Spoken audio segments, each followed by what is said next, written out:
একটা জিনিস খেয়াল করুন, ওই আমার পিছনে দেখেন মাথার উপরে নীল রঙে ভরা। ভাবুন একটি শান্ত বিকেল, আপনি মাঠের মাঝে দাঁড়িয়ে আছেন, চারদিকে নীরবতা, হালকা বাতাস আপনার মুখ স্পর্শ করছে। আপনি ধীরে ধীরে মাথা তুলে তাকালেন আকাশের দিকে, এক বিশাল নীল চাদর যেন পৃথিবীকে ঢেকে রেখেছে।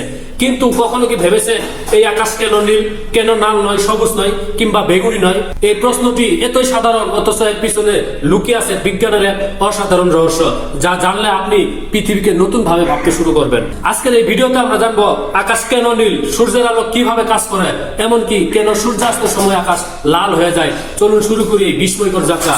প্রথমে একটি অবাক করা তথ্য জানুন, আকাশের নিজস্ব কোনো রং নেই। হ্যাঁ, আপনি ঠিকই শুনেছেন, আকাশ নিজে নীল নয়। আকাশ বলতে আসলে আমরা বুঝি পৃথিবীর চারপাশে থাকা বাতাসের স্তরগুলি, যেমন troposphere, stratosphere, mesosphere, thermosphere, exosphere, যাকে বলা হয় বায়ুমণ্ডল। এই বায়ুমণ্ডল সম্পূর্ণই স্বচ্ছ, এর নিজস্ব কোনো রং নেই।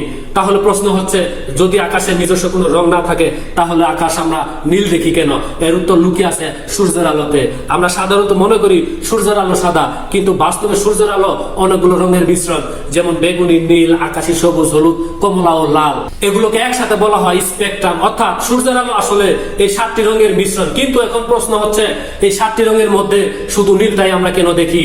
এর কারণ হচ্ছে বায়ুমণ্ডলের ভিতরে অদৃশ্য কণা।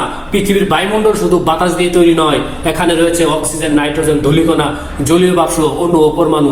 এই ছোট ছোট কণাগুলো সূর্যের আলোকে ছড়িয়ে দেয় এবং সব রং সমানভাবে ছড়ায় না। এখানে লুকিয়ে আছে আসল রহস্য। যেসব রঙের তরঙ্গ ছোট সেগুলো বেশি ছড়িয়ে পড়ে, আর যেসব রঙের তরঙ্গ বড় সেগুলো কম ছড়ায়। নীল রঙের তরঙ্গ ছোট, তাই এটি বায়ুমণ্ডলে সবচেয়ে বেশি ছড়িয়ে পড়ে। ফলে আমরা যখন আকাশের দিকে তাকাই, তখন চারদিকে ছড়িয়ে থাকা নীল আলোয় আমাদের চোখে বেশি আসে। এ কারণে আকাশ নীল দেখায়। আপনার চোখ সরাসরি সূর্যের আলো দেখে না। যখন আপনি আকাশের দিকে তাকান, আপনার চোখ দেখে বায়ুমণ্ডলে ছড়িয়ে পড়া সেই আলোগুলো।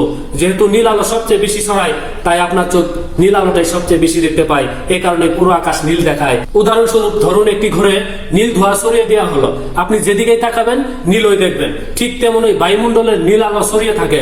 এখন একটি অবাক করা তথ্য জানুন, মহাকাশের আকাশ নীল নয়, মহাকাশের আকাশ কালো।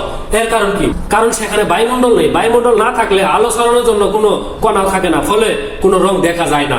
এ কারণেই মহাকাশচারীরা যখন পৃথিবীর বাইরে যান, তখন তারা কালো আকাশ দেখেন। নাসা এর মহাকাশচারীরা এই বিষয়টি বহুবার নিশ্চিত করেছেন। আপনি নিশ্চয়ই লক্ষ্য করেছেন, সকাল ও বিকেলের আকাশ লাল বা কমলা দেখায়। এর কারণ একই, যখন সূর্য মাথার উপর থাকে তখন আলো কম দূরত্ব অতিক্রম করে, কিন্তু সূর্য যখন দিগন্তে থাকে তখন আলোকে অনেক বেশি দূরত্ব অতিক্রম করতে হয়। এই দীর্ঘ পথে নীল আলো ছড়িয়ে যায় আর লাল আলো থেকে যায়, ফলে আকাশ লাল দেখায়। যদি পৃথিবীতে বায়ুমণ্ডল না থাকতো, তাহলে আকাশ কালো হতো, সূর্য অত্যন্ত উজ্জ্বল দেখাতো, দিনের বেলায়ও তারা দেখা যেত।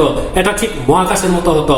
পরের বার যখন আপনি আকাশের দিকে তাকাবেন, মনে রাখবেন আপনি একটি নীল রং দেখছেন না, আপনি দেখছেন সূর্যের আলো, বায়ুমণ্ডলের কণা ও মহাবিশ্বের এক সাধারণ বিজ্ঞান।